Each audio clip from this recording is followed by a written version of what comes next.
Welcome in, everybody, to the Rub Report. My name is Michael Borky. Glad that you are with me. We are at SEC Media Days in Atlanta. I'll tell you the story again on another recording, but the reason why the aesthetic in the room is not as good as what we have on the radio show. In years past, when I've done these podcasts with you guys, they have had us, or they have allowed us to hang around like where everything happens, like all night. They've had no issues with letting people in. Not the case this year. Once the radio show ended, it was like, you got to go. We're shutting the place down. Nobody's allowed in, all that stuff. I assume it's because of the sheer volume of expensive equipment hanging around.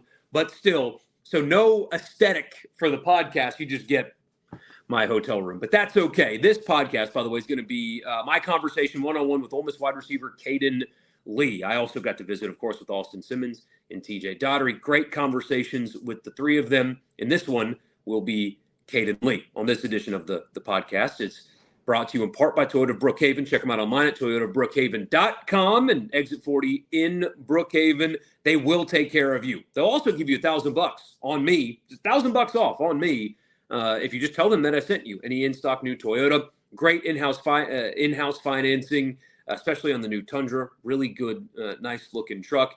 And they will take care of you. They will handle the car buying experience delicately because it's a delicate process. And they know that because they will deliver for you at Toyota Brookhaven.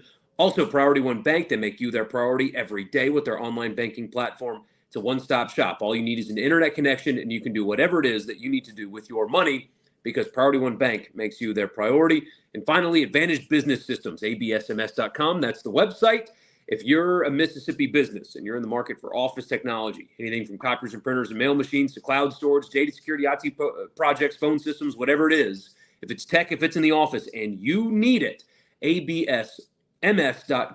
That is the website. Advantage Business Systems for all of your Mississippi office technology needs. Cayden Lee, you'll hear in a minute, really impressive receiver for Ole Miss.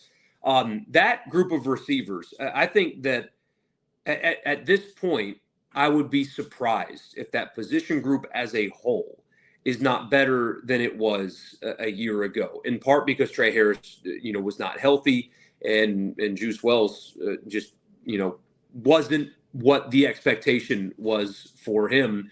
There's a real chance that with Cayden Lee and Dejon Stribling and Trey Wallace and then the depth that they have built at that position paired with the group of tight ends, that the pass catchers for Austin Simmons in this offense, there's a real chance that they're dramatically improved from what they were a year ago. We shall see. You will see my conversation right now with Ole Miss wide receiver Cayden Lee, and that will end the podcast as well. So when the interview ends, that discussion will end as well. So enjoy my conversation with Cayden Lee, and I will see you guys on the next one.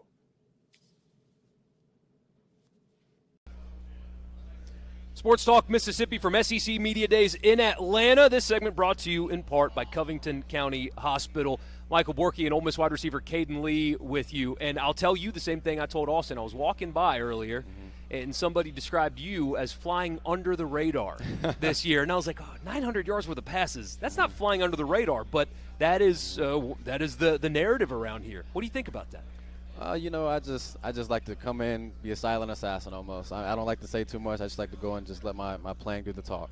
So you're transitioning from Jackson Dart to Austin Simmons, and I got a lot of questions about that. The first one, though, what's the biggest difference between catching a football from a right-handed quarterback and a left-handed quarterback? I would say it's completely different, honestly. The ball spins different. You got to learn how to track it in the air different. But Austin's been there with me now for 2 years, so I've been able to just practice with him in the offseason. So we're good. Interesting. The spin was that difficult at first, though? A little bit, but, you make the adjustment. Yeah. So does the offense flip as well, like plays for certain things? Because certain things, because if Dart's rolling out to the right, Austin's a lefty, so roll out to the left. But he's talented enough to make that throw to the right, so we can really do both. That's so interesting. So is that something that even like the linemen have to work on? What is the transition between just the sides of or the arm that the quarterback uses? I mean, both quarterbacks have tremendous arms, but Austin is like a cannon, so you can really do whatever you need to do. So, what have you learned in particular from Jordan Watkins? I'm sure you've seen his time so far in San Francisco. I mean, his quarterback just keeps talking about him and how impressed he is with him. What do you think about Jordan Watkins in particular and what you've learned from him? I've learned a lot from Jordan Watkins. The first time that I took my Ole Miss visit in high school, Jordan Watkins brought me in. He told me some things about the school, some things that I liked, and why I needed to come here. And then I came here, and he became like a big brother to me, just kind of showed me the ropes, and I'm not surprised. He's doing really well right now. Yeah, so, I mean, is that like your player comp, or what would your player comp be? You know, that's hard. I like to just be myself. I don't really like to compare myself to people, but I don't really know. I asked the other two the same question. I'll ask you. Everybody likes to talk about how good a player is at something. What is the one thing, though, in your self-scouting that you thought, I've got to improve in this area of my game? I feel like a big thing from last year was just yards after the catch would be a big one for me, and I had to get a little bit bigger. You know, I put on 15 pounds. 15 pounds, 15 pounds. I finished the season really light last year, so I focused on that hard this offseason. How do you gain weight? Eat more. Because us around here gaining weight's a different thing than you gaining weight. How do you do it? You got to eat the right things. You can't just go to Chick-fil-A and get milkshakes. Yeah, and but stuff going like to Chick-fil-A and getting milkshakes sounds awesome. It does, but you got to do that on vacation, not during certain times. So it's not just about, you know, putting on pounds, but you working with trainers and stuff like that. What are those conversations like? Because, again, for us gaining weight, it's easy. Just eat more. But how do you guys approach that, and how much time do you spend working on your body? You have to spend a lot of time, because a lot of people say gain weight, and then you might gain weight, but it might be the wrong weight. And as a receiver, you know, I need to stay fast, quick, so you don't want to gain weight and then become slow. So there's a lot of things that go in with, like, gradually doing it. You don't want to jump 15 pounds in a week. You want to do it gradually over the course of the offseason. So it's a lot of talking that goes into it. So aside from the weight component, how do you improve in yards after the catch? I feel like just making it a mentality, you know, just focusing on that. I feel like I'm a visual guy, so if you just show me this and tell me what I need to do, I feel like I'm going to improve on that. And you know, trying to avoid taking hits as best you can too, right? Yeah. There's an art form to that. So Eli Manning, you know who that is, of course, but later in his career, the second he would feel pressure, he would just sit down in the pocket. Like, he would just be done. Like, you're not touching me. Obviously, you don't want to do that, but, I mean, is there an art form? Like, do you work even with defensive players to, hey, this is how I need to avoid a tackle or avoid the hit being difficult? Is that something that you practice? Yeah, we do a lot of ball security drills, and we do a lot of form tackling drills at Ole Miss. So, you know, we're just focusing on how to try to stay healthy the best ways possible. What is your relationship with Lane Kiffin like? Yeah, I feel like we have a really good relationship. I mean, he's definitely a player's coach, and he's one of my favorite coaches. He is my favorite coach, honestly. I talked to Austin a few months ago and asked him if Lane had taken him to hot yoga, and apparently he had. Yep. Have you done the hot yoga trip? I have. What's that like? It is.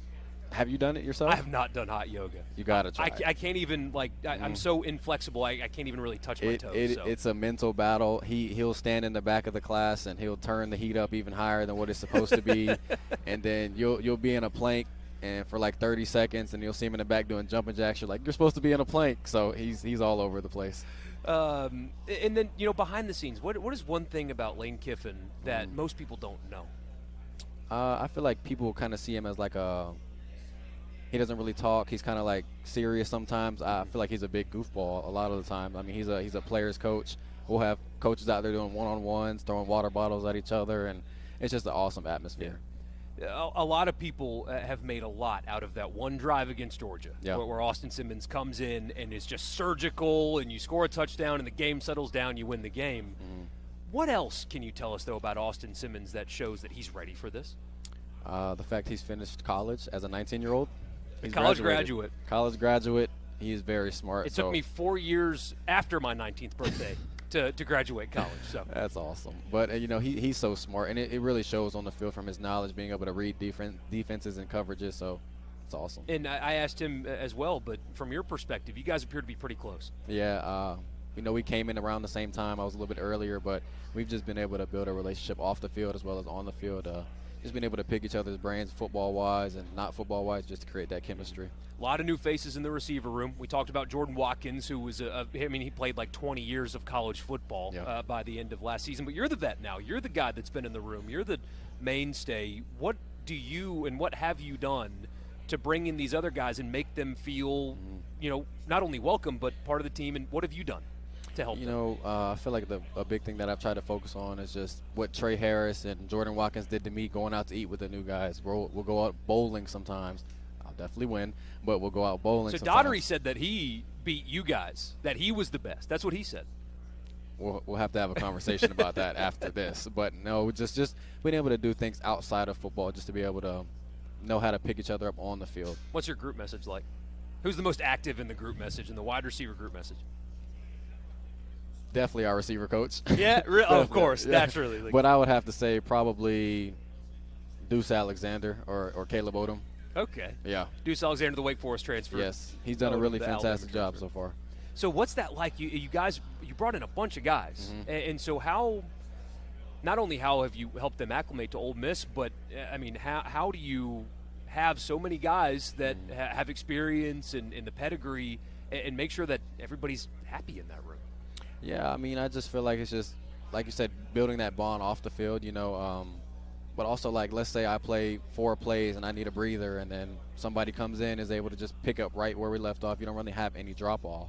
So I feel like a lot of teams will just focus on a core 2-3 guys, and then if they have to come out for a breather, there's a drop-off. I feel like there is no drop-off with us. And in that offense, I mean, if you're capable, you will eat. I mean, they receivers over the years, their numbers, I mean, including yours, have just been outstanding.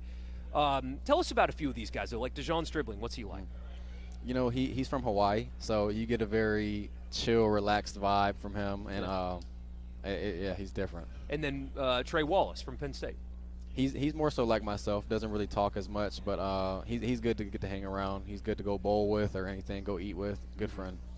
Now, a lot of people in my business have talked about, well, you know, the money, the NIL, the house settlement is going to become a problem within locker rooms, that, oh, this guy's making more than this guy, and suddenly there's an issue.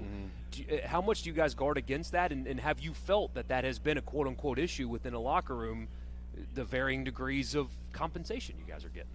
I feel like that goes into the guys that we recruit, and I feel like we've done a really good job recruiting the guys that are not really focused on that. We're just focused on going 1-0 and just being the best team that we can be. So not disruptive is what you're saying, that it's not really internally, because externally everybody talks about how awful it is, but internally you guys don't have an issue with it. No, sir. Interesting. Really good, of course.